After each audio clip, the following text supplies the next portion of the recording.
이 영상은 김호중이 술타기를 하지 않은 것을 증명하기 위한 것입니다. 김호중은 술타기를 인정한 적이 없으나 언론들과 일부 국회의원들에 의해 전국적으로 술타기의 대명사로 김호중이 거론되어 왔습니다. 그의 억울함을 밝히고 바로잡아야 하기에 이 영상을 만듭니다. 김호중은 2022년 6월 9일 소집해제 이후부터 사고가 난 2024년 5월 9일까지 만 2년이 안 된 기간 동안 3년 연속 TV 단독쇼를 개최하였고 TV에서 방송하는 대형 공연을 수도 없이 출연함과 동시에 수많은 예능 프로들을 출연하며 그의 위상은 급부상하게 되었고 방송계의 러브콜을 한몸에 받게 됩니다. 그 외에도 많은 개인 공연과 열거할 수조차 없는 수많은 바쁜 일정을 소화해냈지요. 그 바쁜 와중에도 유니세프와 아프리카를 다녀오고 틈틈이 자선 공연을 하는 등 봉사 활동을 이어갔습니다. 그런 살인적인 스케줄을 소화하면서도 김호중은 국내에서 세계로 무대를 넓히고 있었습니다. 김호중은 소집해제 17일 후인 2022년 6월 26일 세계 3대 테너 중 한 사람인 플라시도 도밍고와 공연을 가졌고 그로 인해 세계적인 무대의 발판을 만들게 됩니다. 그 다음 달인 7월 세계적인 성악가 안드레아 보첼리와 협업을 위해 이탈리아로 출국을 했고 그때 또한 안드레아 보첼리와 파바로티 재단으로부터 아시아 최초 홍보대사 자격을 얻게 됩니다. 그의 존재감과 함께 부담감도 커 나갔던 것입니다. 마약류의 진통제로 버티던 발목은 악화만 되어가고 그의 마음은 지쳐만 갑니다. 자료화면 보겠습니다. 잘 못 끊는 거죠. 아이고. 발목이 아니에요. 세상에. 수술을 좀 해야 되는 그런 심각한 상황이네요. 어느 순간 너무 바쁘게 달려다 보니 이제는 내가 여전히 꿈속인지 아니면 현실인지도 헷갈리더라고요. 참 그런 시간이었어요. 돌이켜보면 이 꿈에서 깨고 싶지 않았는데 이제는 또 편히 자고 싶더라고요.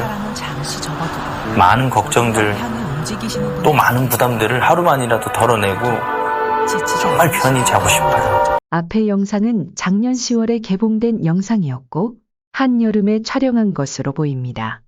그러면 김호중은 사고 나기 1년 전에도 쉬어야 하는 심각한 심리 상태였음을 보여주고 있습니다. 김호중은 자기 공연에는 완벽주의자로 알려져 있습니다. 여기 스피커는 원래 안 나오는 거예요?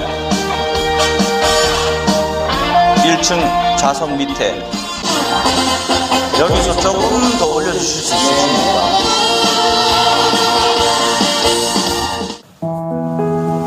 홀마다의 또 특성도 있고 앉아서 들어보면 위에 다르고 밑에 다르고 여기 다르고 좌우도 다르고 참 천차만별입니다. 그게 다 제 마음속에 들어야지만이 이 공연은 시작될 수 있지 이 하나라도 제 마음에 들지 않으면 아마 공연을 시작하지 못했을 수도 있을 것 같습니다.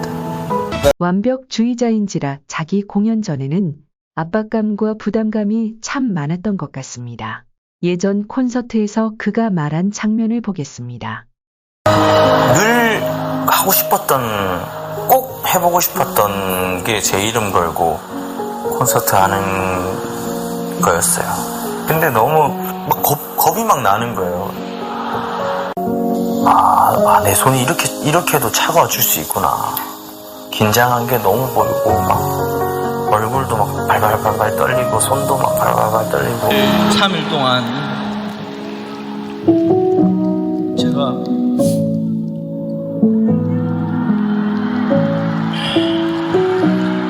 오늘 아침에 일어나서 되게 걱정을 엄청 많이 했어요. 왜냐하면 똑같은 컨디션으로 들려드려야 되는데 안 될까봐 그랬는데 대기실에서 엄청 기도를 많이 했습니다. 제발. 쉬엄 없는 스케줄에 그의 일상은 긴장의 연속으로 보입니다.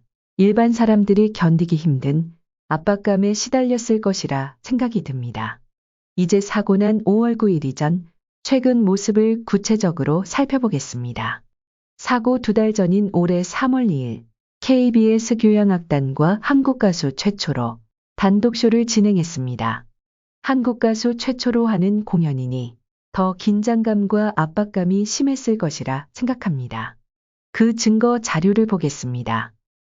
진짜 긴장 많이 하셨네. 네. 아, 저런 표정은 또 처음. 에서 나왔던 그 KBS 교향악단 선생님들과 함께 한다고 하니까 솔직히 너무 많이 떨려요.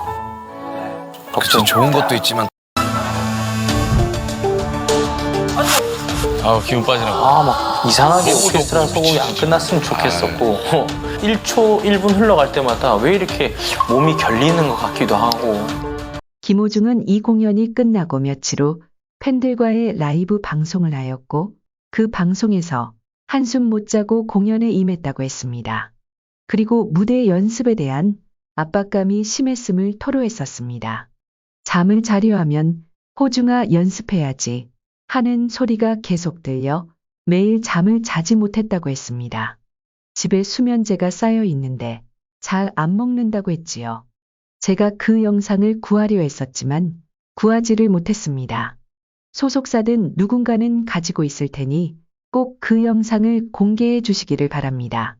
대신 이 영상을 보세요. 여러분들께서도 어제 아마 잠을 못 주무셨을 거라 생각합니다. 그렇지만 저도 못지않게 행복에 겨워서 눈만 감고 있었지 굉장히 행복합니다. 공연 전에 잠을 못 잔 것을 확인할 수 있지요. 김호중은 과거부터 불면증이 심했다고 합니다. 2024년 3월 15일 있었던 한 예능 제작 발표의 영상을 통해 확인해 보겠습니다.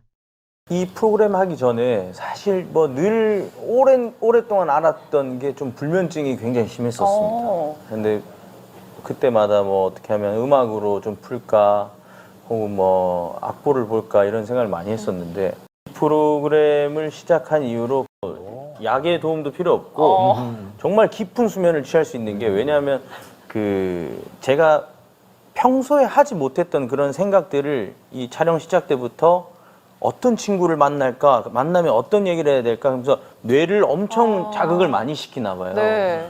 그래서 이제 마침 그 친구 댁에 친구네에 딱 놀러 가서 촬영이 끝나면 모든 긴장이 쫙 풀리더라고요. 근데 운동한 느낌이 들더라고요. 이 예능 촬영 전에는 심한 불면증이었는데 촬영이 끝나면 긴장이 풀리면서 잠을 잤다고 합니다. 역시 예능 촬영도 긴장을 많이 하네요. 이 예능은 8부작으로 김호중이 출연한 회차는 1회에서 5회까지로 되어 있습니다. 몇 번 촬영을 했을까 확인해 보았습니다.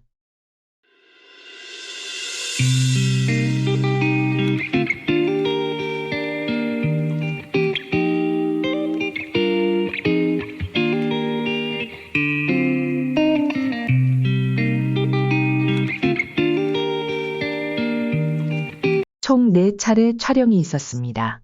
마지막 방송인 5회 방송일은 4월 13일이었습니다. 어쨌든 오랫동안 심하게 앓고 있던 불면증이 이 예능 4번 촬영으로 사라진다는 것은 말이 안 되는 얘기인 것 같습니다. 이제 다시 공연 얘기로 돌아가겠습니다. 김호중은 4월 20일 광주로 시작해서 6월 2일까지 매주 2차례 전국 클래식 콘서트가 예정되어 있었습니다. 불면증이 해결됐다는 예능 촬영은 이미 예전에 끝이 난 상태입니다. 또 부담감의 불면증의 연속이었을 것이라 예측됩니다.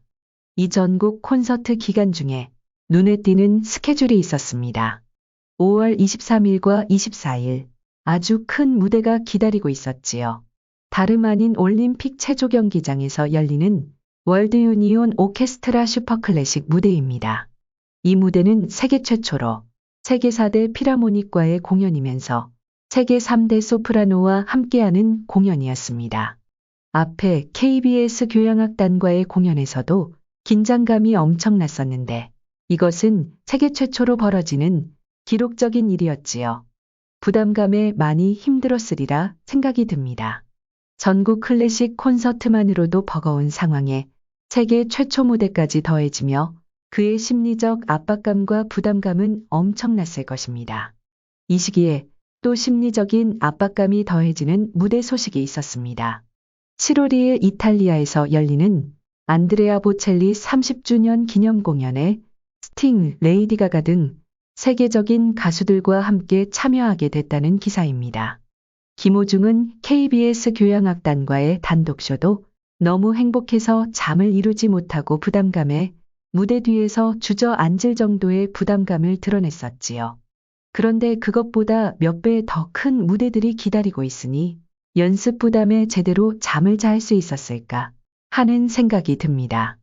여기서 김호중이 과거 안티들에게 공격을 받았을 때 심정을 토로한 영상을 보겠습니다. 이겨내진 못하지. 솔직히. 저희 할머니의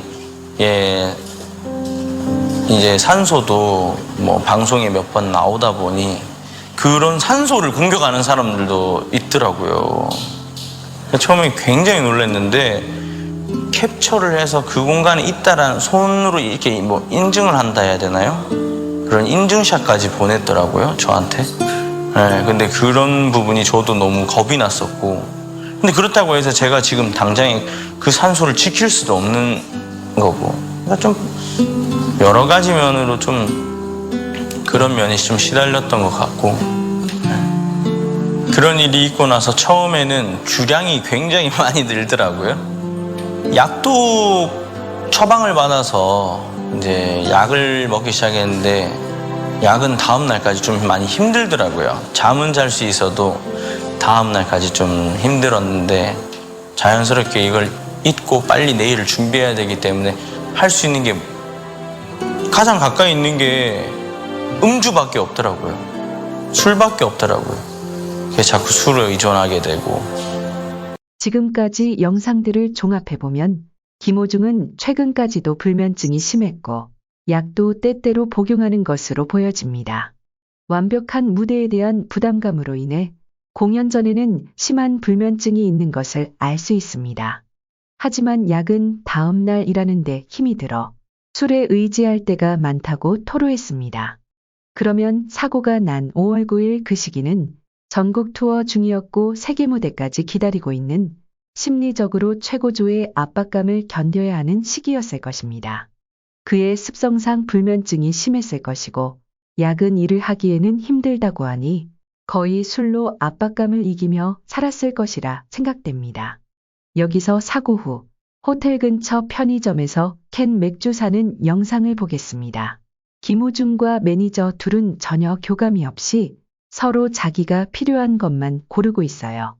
김호중은 음료수 2개를 잡고 가다가 다시 가서 캔맥주를 꺼냈습니다. 카운터 앞에서 서로 밀고 있습니다. 서로 계산을 하려고 합니다. 두 사람 손에 카드 보이시죠? 김호중이 계산을 하나 보네요. 이것으로 보아 서로 각자 먹을 것을 구입한 것이 분명합니다. 영수증을 보면 캔맥주 4개를 구입했습니다. 김호중 손에 들린 물건을 확인하겠습니다. 김호중은 왼손에 3개, 오른손에 1개의 물건을 들고 있어요. 캔맥주 손잡이가 왼손에 1개, 오른손에 1개 보입니다. 김호중은 음료수 2개, 캔맥주 2개를 샀습니다. 매니저 손을 확인하겠습니다. 왼손에 캔맥주 손잡이 2개가 보입니다. 과자는 매니저가 산 것 같네요. 영수증에 캔맥주 4개는 두 사람 것을 합한 개수입니다. 김호중이 캔 맥주 2개를 다 마셨는지 아닌지 모르겠지만 그가 마시고자 생각한 개수는 2개입니다. 여기서 생각을 해보겠습니다. 김호중은 평소에 소주를 좋아한다고 알려져 있어요. 술 타기를 하려면 자기가 좋아하고 훨씬 더 좋은 효과를 가져오는 소주를 마시지 왜 맥주를 마실까요? 소주는 맥주보다 알코올 함량이 훨씬 높아 어림잡아 5배 정도의 효과를 낼 수가 있을 것입니다. 그는 음료수를 고르고 가다가 다시 맥주를 구입합니다. 계획적으로 술 타기를 하겠다고 생각했다면 이런 행동이 가능한지요? 자기가 필요한 것을 제일 먼저 고르지 않겠나요? 김호중이 편의점에 들른 시각은 5월 10일 새벽 1시 50분, 그날은 고향 콘서트 리허설이 있는 날이었어요. 빨리 잠을 청할 수밖에 없는 상황입니다. 평소 불면증이 심한 상태에 사고까지 냈으니 잠을 잘 수 없는 상황입니다. 공연을 해야 하니 몸이 힘든 약은 먹을 수가 없고 자연적으로 술에 또 의지할 수밖에 없었겠죠. 김호중이 음주 검사에서 음성이 나왔지만 그의 소변에서 알코올 부산물이 정상보다 60배 이상이 검출되었다고 크게 논란이 되었었지요. 알코올 자체는 술을 먹고 8시간이 지나면 모두 빠져나가지만 그 부산물은 72시간 이상 몸속에 남는다고 합니다. 3일 이상 몸속에 남는다는 소리인데 김호중의 이 당시 심리 상태를 보면 매일같이 약간이라도 술을 의지하지 않으면 버티기가 힘든 상황이었을 것으로 파악됩니다. 안정과 수면을 위해 지속적인 음주가 있었고 그로 인해 알코올 부산물은 몸에 계속적으로 축적되어 있었을 것으로 사례됩니다. 들리는 말에 의하면 실제로 김호중은 평소에 술을 먹지 않으면 잠을 못 잔다는 얘기가 있었지요. 여러분이 김호중과 같은 상황에서 생활을 했다면 맨정신에 그 생활을 버틸 수 있었을까 묻고 싶습니다. 그가 음주를 하고 운전은 한 것은 맞고 잘못한 일입니다. 하지만 제가 먼저 올린 김호중 사고 당시 걷는 모습과 운전 모습 영상을 보면 너무도 정상적으로 운전을 했고 술 취한 사람이라고 할 수 없는 너무도 정상적인 걸음걸이를 보여줬습니다. 그럼에도 만취 운전이라고 그를 지속적으로 몰아붙였고 맥주 2캔을 산 것을 4캔을 산 것 같이 여론을 만들며 전국 음주 운전대마다 김호중 수법으로 몰고 가며 그를 괴롭혔습니다. 기사 내용들을 보면 모두 술타기 의혹으로 적어놓고 그 의혹만으로 술타기의 창시자로 낙인을 찍어버렸습니다. 그 이전 사례도 많았음에도 말입니다. 맥주 2캔을 샀다고 추측만으로 술타기로 낙인 찍는 것이 정당한 것인지요? 여러분 생각은 어떠십니까? 과연 이것이 술타기일까요?